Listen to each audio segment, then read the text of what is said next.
generally very secular. So, yes, slavery existed in ancient Greece as it did in all societies at that time.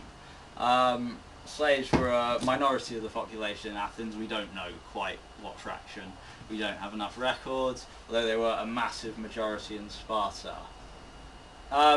There is no record, this is according to G.E.M. Steeder Croy, author of The Class Struggle in the Ancient World, no record of anyone in antiquity who opposed slavery as an institution. Spartacus, very keen not to be a slave, but almost certainly he wanted slaves of his own. Yeah, there's very, very interesting passage in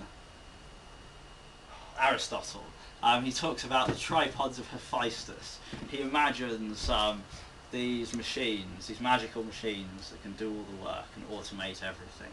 Fully automated luxury communism in Aristotle. And he thinks, wouldn't that be wonderful? We could get rid of this horrible, dirty business of slavery.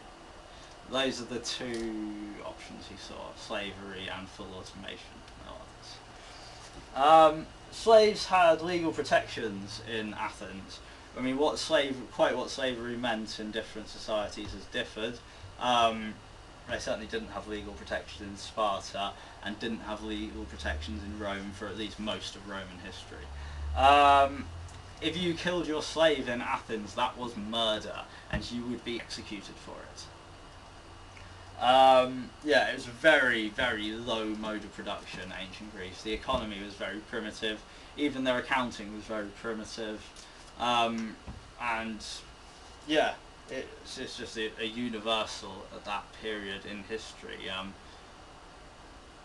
It's who's going to do the work.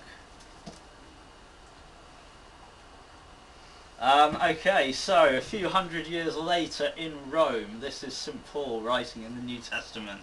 Would anyone like to be St. Paul? Shall I be St. Paul? I can be St. Paul. Slaves, obey your earthly masters with deep respect and fear. Serve them sincerely, as you would serve Christ. Try to please them all the time, not just when they're watching you. As slaves of Christ, do the will of God with all your heart. Work with enthusiasm, as though you were working for the Lord rather than for people. There is no religious basis for slavery in classical Athens, as there is under Christianity, and certainly the Athenian slave trade just doesn't compare to, say, the Atlantic slave trade and the sort of slavery that existed under Christianity and liberalism. I mean, I'm not whitewashing it was still horrible, but yeah, just a bit of perspective. I've also never understood why people think the New Testament is nicer than the Old Testament. There's nothing like this in the Old Testament. The Old Testament says, yep, you're allowed to have slaves, but there's nothing like these sorts of really specific commandments about how obedient a slave must be. Yes? Do you know if it was hereditary in ancient Greece, or was it just people who were captured? Like, was slavery a hereditary condition or not? Very good question. David Graeber says it wasn't. It certainly wasn't a racial condition. Slaves came from all sorts of races. It wasn't a racial thing. They didn't have a doctrine of racial inferiority. David Graeber says, it's up to you whether you want to believe him, that the ancient Greeks did not breed their slaves. Okay, yeah, we've talked about that, slavery under Christianity and liberalism. 1 in 3 slaves died crossing the Atlantic. And yeah, like shipped in the millions. It just doesn't compare. Misogyny is this was brought up earlier. It was not a universal in antiquity. Everyone did slavery. Everyone did not do misogyny. Modern people have tried to pretend that they did, but archaeology says they're wrong. Amongst the Scythians, who were contemporary to ancient Greece, lived in modern Ukraine and Iran, 30% of high-status warriors were women. We know this from burial sites and DNA testing of the buried warriors. And actually among the Vikings, admittedly this is much later, half of the high status warriors were women. Unfortunately these cultures weren't very well preserved. Greek culture is very well preserved. We have their plays, their court records, the writings of their philosophers. We have all sorts of written work preserved from them that tells us a great deal about their culture. And we just don't have that for these contemporary societies, which were warrior aristocracies, which didn't practice misogyny. We just don't have the records from them. Athenian women were not permitted to vote, nor were they permitted to own property.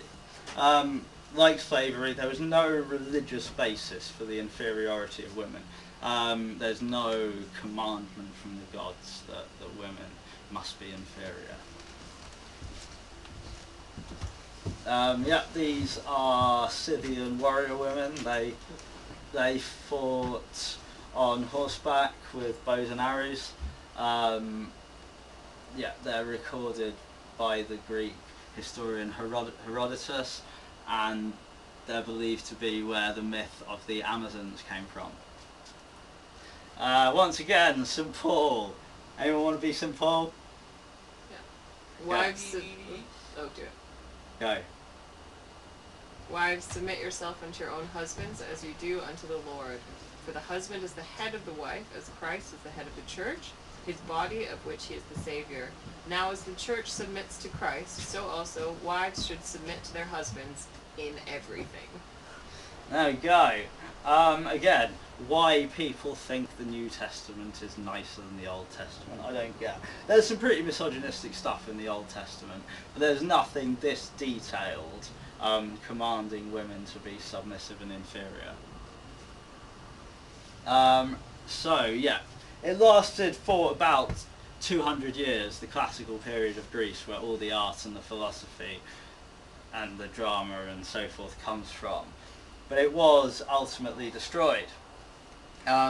Greece was conquered by Macedon and then forced into a full-scale invasion of Persia. So Macedon was to the north of Greece.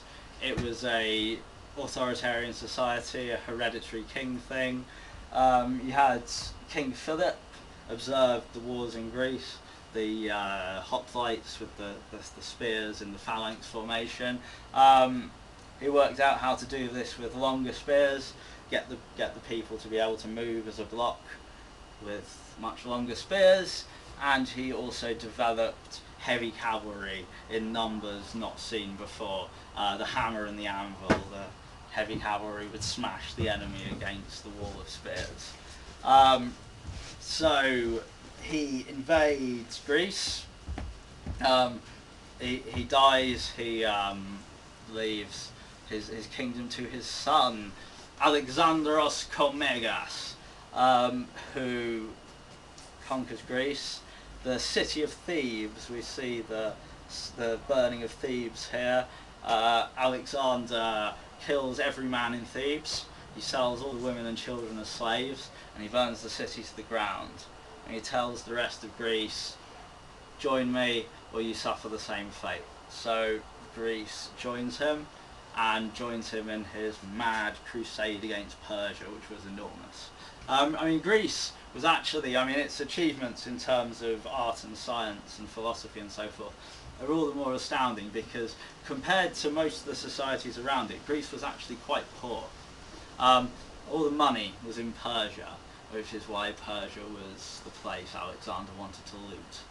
The Persians, they owned Egypt to what is now Iraq, Iran, bits of India, Afghanistan.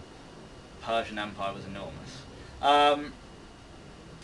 Alexander rampages through it all. It's a mad tale of human wretchedness. He drives himself to an early grave with his wounds and his drinking when he realises that an empire has limits, that an empire can't expand forever because logistics, certainly not at that mode of production. it drives him mad. He drinks and dies. Before his body's cold, his generals start killing each other.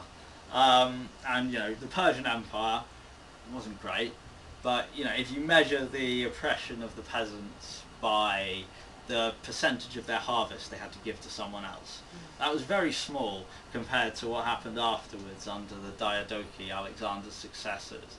It was peaceful, fairly peaceful, the Persian Empire. After Alexander, it is a war zone. So when Alexander dies and his generals turn on each other and there's chaos, Athens rebels. Athens has been treated very leniently because Alexander needed the Athenian navy to ensure the supply lines to his troops in Persia.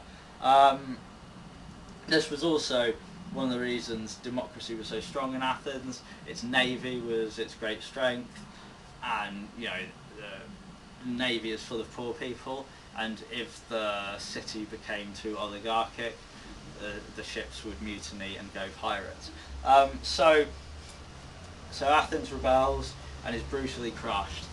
Historians have generally dated the end of the classical period to the death of Alexander. Oh yes, Greek culture, it perished with the death of this great hero. The heroes of the past are no more. But if you actually want to see cause and effect, I think it's a lot better to see the classical period as ending a year later with the end of Athenian democracy, which was intrinsically tied to this great creativity. Greek culture gets spread all over the Persian Empire by Alexander and the Diadochi, but it's now sterile, it's stopped developing, now it's under such authoritarian rule, and we see much less creativity.